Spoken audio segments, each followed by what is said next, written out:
Civic ভলেন্টিয়ারের চাকরি চলে গেল প্রমাণ সহ দেখে নাও এই ভিডিওতে। আর সিভিক ভলেন্টিয়ারের চাকরি কোনো মতেই রাখা যাবে না। এই সিভিক ভলেন্টিয়ারদেরকে পশ্চিমবঙ্গ থেকে বিতাড়িত করতে হবে, কারণ এরা হচ্ছে টিএমসির ক্যাডার, এরা টিএমসি দলের লোক। তাদেরকে সিভিক ভলেন্টিয়ারে ঢুকিয়ে এখন দাদাগিরি করে কাটবানি তুলছে, টাকা তুলছে, মানুষকে হেনস্থা করছে। সিভিক ভলেন্টিয়ারের চাকরি চলে গেল, সিভিক ভলেন্টিয়ারের চাকরি আর থাকছে না, প্রমাণ সহ দেখে নাও।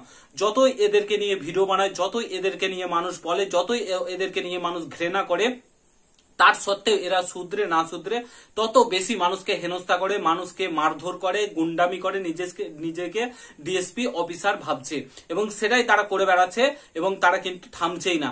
দিনের প্রত্যেক দিন 2-3টে করে সিভিক ভলেন্টিয়ারের ঘটনা আসছে, যেখানে দেখা যাচ্ছে তারা দাদাগিরি করে টাকা তুলছে, কাটমানি তুলছে। কোনো মতেই আর সিভিক ভলেন্টিয়ারের জবটা রাখা যাবে না, এদেরকে পুরোপুরিভাবে বরখাস্ত করা উচিত।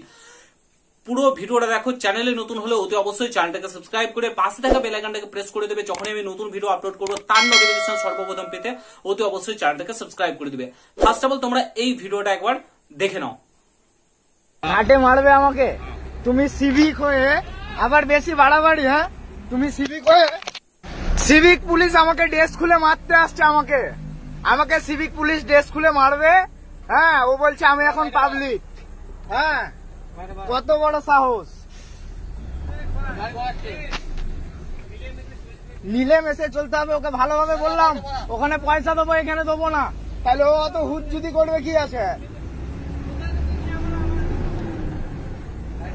তোর চাকরি আমি খেলাম।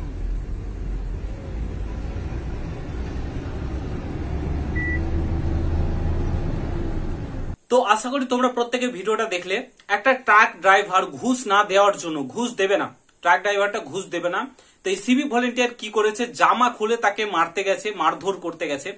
এবং এই ট্রাক ড্রাইভারটার সাহস সত্যি বলতে খুবই স্যালুট জানায় তাকে, এত সুন্দর সাহস দেখিয়েছে এবং প্রত্যেকে ভিডিও পোস্ট করছে। এখন সিভিক এই অন্যায়ের বিরুদ্ধে রুখে দাঁড়াচ্ছে, মানুষ ভিডিও পোস্ট করছে এবং ধীরে ধীরে তাদের কিন্তু চাকরি যাচ্ছে, পরপর চাকরি কিন্তু যাচ্ছে, তাদের চাকরি কিন্তু আর থাকছে না। ঠিক আছে, এরা জীবনে শুধরাবে না, এদের চাকরি নিয়ে কোনো মায়া নেই, কারণ এরা টিএমসি ক্যাডার। এখন যদি টাকা না তুলে সরকার চলবে না এবং এই টাকা তুলে সরকারকে দিচ্ছে। সরকার এখন লক্ষ্মী ভান্ডার দেবে, এই ভান্ডার দেবে, ওই প্রকল্প দেবে। সামনে 2026-এর ইলেকশন রয়েছে, ইলেকশনের প্রচুর অর্থের প্রয়োজন রয়েছে। তো এখন এইভাবেই কিন্তু টাকা তুলছে, কাটমানি তুলছে।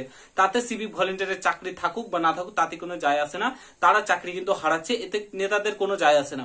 তো এইভাবে কিন্তু ধীরে ধীরে সিভিক ভলেন্টিয়ারের চাকরি যাবে এবং ধীরে ধীরে এমন একটা পর্যায়ে আসবে যে পুরো সিভিক ভলেন্টিয়ার যত চাকরি সমস্ত কিছু বাতিল করতে বাধ্য হবে সরকার। মানুষের ক্ষোভের মুখে যখন পড়বে তখন এইসব সিভিক ভলেন্টিয়ারদের চাকরি কিন্তু আর থাকবে না। আমি বলেছি, বারংবার বলে এসেছি আমরা যে সিভিক ভলেন্টিয়ার, যারা ভালো সিভিক ভলেন্টিয়ার রয়েছে তাদের পর্যাপ্ত পরিমাণে তারা বেতন পায় না। মিনিমাম বেতন 18,000 টাকা করা উচিত, কিন্তু সরকার সেটাও করছে না। এই 8-9,000 10,000 টাকার বেতন সংসার চলছে না বলে আজকে এরা চুরি চামারি করছে, সেখান থেকে কিছু খেতে পাচ্ছে এবং চুরি চামারি ডাকাতি করছে, বালি চুরি, কয়লা চুরি, কাটমানি, ট্রাক ড্রাইভারকে ধরে মারা, হেনস্থা করা, টাকা তোলা, কাটমানি তোলা, এসব করে বেড়াচ্ছে। ঠিক আছে, এদেরকে বলার কিছু নেই, যতই বলি, যতই ভিডিও করি, তাও এরা কিন্তু জীবনে শুধরাবে না, কারণ এদের চাকরি নিয়ে কোনো মায়া নেই, চাকরি করার ইচ্ছা নেই। ঠিক আছে, নেতাদের কথা শুনে এরা উঠবে বসবে, তার জন্য এদের এই অবস্থা। তো আশা করি খুব শীঘ্রই সিভিক ভলেন্টিয়ারের চাকরি যেতে চলেছে, প্যানেল বাতিল হতে চলেছে, চিন্তা নেই, ব্যবস্থা চলছে এবং সিভিক ভলেন্টিয়ারদের আর কোনো চাকরি থাকবে না আশা করি। শিক্ষকের 26,000 চাকরি যেমন বাতিল গেছে, এটাও যাবে, খুব শীঘ্রই যাবে এবং এরা যা শুরু করেছে তাতে এদের চাকরি আর থাকা কোনো মতেই সম্ভব না। তো আশা করি বুঝতে পারছো। যদি ভিডিওটা ভালো লাগে প্রত্যেকের সঙ্গে শেয়ার করে ভিডিওটা আমি এখানে সমাপ্ত করছি। চ্যানেলে নতুন হলে অবশ্যই সাবস্ক্রাইব করে যাও। দেখা হচ্ছে নতুন ভিডিওর সঙ্গে। ভালো থেকো, সুস্থ থেকো, গুড বাই, জয় হিন্দ, বন্দে মাতরম।